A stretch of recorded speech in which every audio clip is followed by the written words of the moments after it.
with the Team 88. So, with the position of Brother Eliseo Makipe, Sister Queenie Tage, ako si Brother Sandro Mendoza Max. So, sa nasa din sa San Francisco. So, doon ay 24 kakalag na itawag sa Ginoo mga igsoon. Pinaagi sa pagbautismo. Yeah. Doon na din tayo na-establishan na 5 ka home meeting mga igsoon. O 2 ka MR meeting sa matag Espiritu mga igsoon. So, praise the Lord.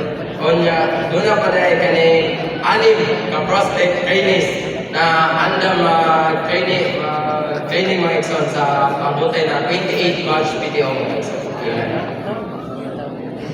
Praise the Lord mga igsoon na grabe kid kayo ang kahiluna sa Ginoo nga dito minasay sa abusan igsoon mga igsoon. Dito daghan kayo may kasalitan nga mga trials pero praise the Lord tungod sa gugma sa Ginoo mga igsoon na survive jud may mga igsoon. Isa ra gyud ang akong giingon sa local saints mga igsoon nga maluya madasig magpabilin sa iglesia. Amen. Praise the Lord for this victorious moment in my soul. Amen. Yes. First of all, makaingon yun ko na grabe pag-atiman sa mga igsoon. Nakita na ko una ang ilang gugma, inubanan sa gugma sa Ginoo mga igsoon.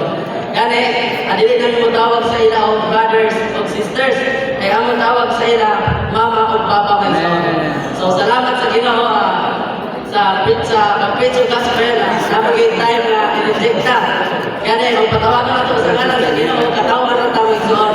So, it's okay. Amen. Salamat sa Ginoo.